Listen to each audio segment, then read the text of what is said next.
और आरजेडी और जेडीयू ये केवल दलित और मुस्लिमों को झंडा फुलाने का काम करता है। जो बिहार में विधानसभा चुनाव है, इस वक्त हम बिहार समस्तीपुर जिला में है और यहाँ पर कल्याणपुरी विधानसभा में सुरक्षित सीट है जिसमें रत्नेश्वर राम जी प्रत्याशी हैं और सुरक्षित सीट है। और यहाँ पर किस प्रकार से बहुजन समाज पार्टी सक्रिय है, बहुजन समाज पार्टी के कार्यकर्ता और बहुजन समाज पार्टी की सीटें किस प्रकार से है और क्या लगता है कि यहाँ पर सीट बहुजन समाज पार्टी की जीत हो सकती है। चलिए हम आपसे मिला, पहले अपना परिचय दीजिए। मेरा नाम रत्नेश्वर राम हुआ, बहुजन समाज पार्टी कल्याणपुर विधानसभा 131 का प्रत्याशी। जी देखिए, हम कल्याणपुर में पिछले 3-4 वर्षों से अपने समाज के लोगों को और गरीब गुरबा जितने भी शोषित वंचित के लोग हैं उन लोगों को सहयोग करने का काम किया, उनके बीच जाने का काम किया। इसीलिए पार्टी ने विश्वास करके हमें टिकट देने का काम। बहुजन समाज पार्टी से टिकट मिलने के बाद आपको क्या उम्मीद लग रहा है? देखिए, इस बार का चुनाव है जो बहुजन समाज पार्टी बड़ी मजबूती से पूरे बिहार में 243 सीट पर चुनाव लड़ने जा रही है और यहाँ कल्याणपुर में भी बहुजन समाज पार्टी का झंडा निश्चित रूप से लहरा। 9 अक्टूबर के बाद क्या लग रहा है कि बहुजन समाज पार्टी फल फूलने लगा है, ज्यादा स्पीड पकड़ लिया है? जी, 9 अक्टूबर का जो बहन जी का महारैली था उससे हमारे समाज के जितने भी ऑल इंडिया के जितने भी स्टेट है उसमें सारे कार्यकर्ता बसपा का जो है एक्टिव हो गए। बहुजन समाज पार्टी के लिए हम लोग जमीनी स्तर से बहुत मजबूती से तैयारी किए हैं और अपने पार्टी का नाम को जो है अपने नज़दीक में जनता के नज़दीक में जा करके पार्टी के बारे में विस्तार से बताने का काम किया। बहुजन समाज पार्टी के लिए अभी अगर जो चुनाव जीत जाते हैं तो यहाँ की जनता के लिए सबसे मेन मुद्दा क्या है जो आपको करना है? देखिए, मुद्दा तो बहुत सारी है जिसमें सबसे अधिक मुद्दा सबसे बड़ा मुद्दा ये है रोड का। हम लोग कल्याणपुर विधानसभा में तमाम दलित परिवारों में, दलित बस्तियों में जाकर के घूमने का काम किया, जिसमें हमें लगता है जो 99% बस्तियां हैं जिसमें अभी तक रोड नहीं। तो सबसे पहला मुद्दा मेरा रहेगा रोड, दूसरा रहेगा शिक्षा, तीसरा रहेगा स्वास्थ्य और चौथा रहेगा रोजगार। कानून व्यवस्था जो बहुजन समाज पार्टी के सबसे मेन माना जाता है, उत्तर प्रदेश में बहन जी ने अपने शासनकाल में लॉ एंड ऑर्डर पर सबसे ध्यान दिया गया था। आज के डेट में उत्तर प्रदेश में नहीं, बिहार में भी उस तरह जंगल राज बना हुआ है, तो क्या कहेंगे इसके लिए?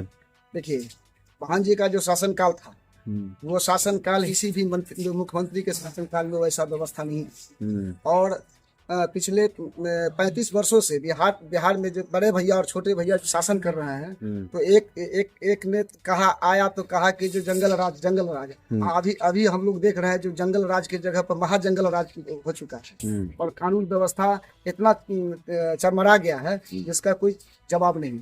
एक नीतीश कुमार को पहले तेजस्वी यादव को मुख्यमंत्री के पहले घोषित कर दिया गया है, इधर अब बीजेपी ने अपना मुख्यमंत्री और नीतीश कुमार भी मुख्यमंत्री हैं, लेकिन कोई मुस्लिम और दलित मुख्यमंत्री के उम्मीदवार नहीं खड़ा किया है, ना उनका नाम ले रहा है। तो क्या बहुजन समाज पार्टी कोई विकल्प बनने जा रही है? देखिए, ये बीजेपी, कांग्रेस और आरजेडी और जेडीयू ये केवल दलित और मुस्लिमों को झंडा फुलाने का काम करता है। तो मुस्लिम कितना बहुजन समाज पार्टी के साथ में है, कितना लगभग? मुस्लिम इस बार हम लोगों के साथ 100% आ रहे हैं।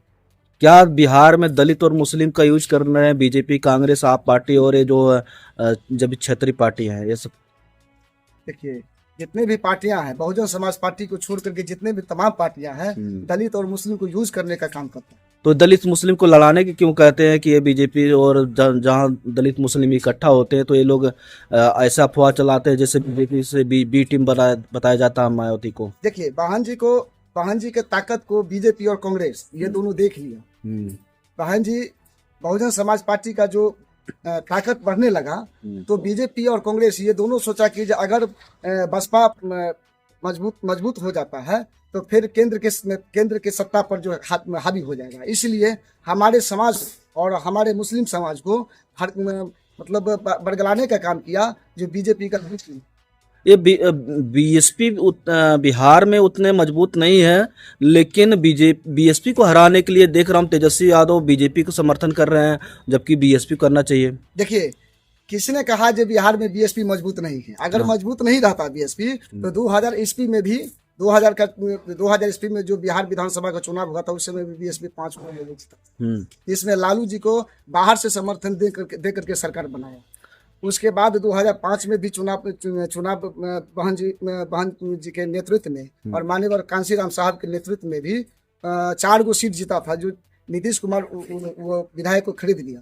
2009 के बाई इलेक्शन में भी 1 सीट जीता, 2020 में भी 1 सीट जीता और 1 सीट पर बेईमानी करके हरा दिया। अगर आप जीत जाते हैं, जैसे आप कहें नीतीश कुमार ने खरीद लिया, तो क्या आपका अगर सीटें कम रह जाएगी, क्या आप बिक जाएंगे? जी नहीं, ना?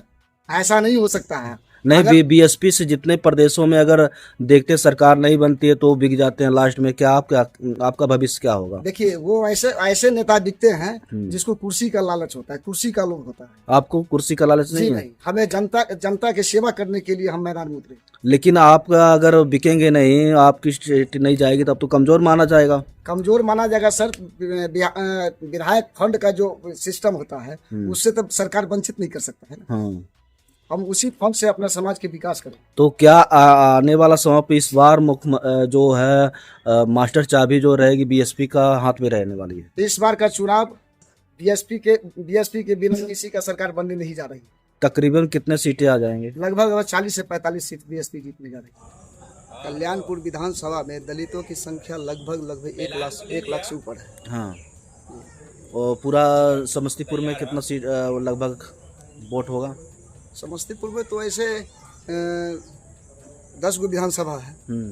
10 विधानसभा में 2 सुरक्षित विधानसभा है, जैसे रोसड़ा हो गया और कल्याणपुर हो गया। बाकी 8 गो सीट जो जनरल से है। तो समस्तीपुर जिला में लगभग 7 से 8 लाख दलितों की आबादी है। तो क्या ये सारे दलित वोट जो हैं बीएसपी की तरफ जा रहे हैं या जितिन राम मांझी और चिराग पासवान की तरफ भी बट रहे हैं? देखिए, चिराग पासवान जी का चेहरा दलित समझ गए हैं और जितिन राम मांझी जी का भी चेहरा, उनका जो विचार है, उनका जो विचारधारा है, उनसे जो है दलित एकदम खफा है। इसलिए बीएसपी के साथ सारा दलित समाज एकजुट होकर के खड़ा है। चिराग पासवान को क्या लगता है, वो अपने आप को हीरो हवाई बातें करते हैं? देखिए, वो तो चिराग पासवान जी दलित का नेता है ही नहीं। हाँ। वो मोदी जी का नेता है, मोदी जी का हनुमान है। हाँ। इसलिए दलित समाज सब समझ रहा है और इस बार जो है चिराग पासवान का सुपड़ा साफ हो जाए। जितना मांझी को क्या समझ रहे हैं, वो भी मोदी जी का हनुमान? ये भी मोदी जी का ही हनुमान है। तो क्या बहुजन समाज पार्टी में सारी कमियां उन लोग गिनाते हैं, लेकिन बहुजन समाज पार्टी शासक बनाना चाहती है और ये लोग गुलाम बनाना चाहते हैं, तो किसके तरफ जनता जाने चाहती है? देखिए, हमारे समाज में जैसे हमारे माननीय कांशीराम साहब ने कहा था चमचा युग, तो चमचा युग पर उन्होंने एक किताब भी लिखा था। तो चमचा युग के बारे में जो उन्होंने लिखा था, उनका कहना कोई गलत नहीं था, उनका किताब लिखा कोई गलत नहीं है। हमारे समाज के जितने भी दलित समाज के जो नेता हैं वो दूसरे दलों का चमचागिरी करते हैं। इसलिए जो है हमारे समाज के जो अगर कोई लीडर है, हमारे बहुजन समाज पार्टी का जो नेत्री है बहन कुमारी मायावती जी, उनके बारे में ये बीजेपी और कांग्रेस वालों इन लोगों को बंधुआ मजदूर समझ करके रखे हुआ है और इन लोगों के माध्यम से बहन जी का खिलाफ बोलबाते रहता है। बिहार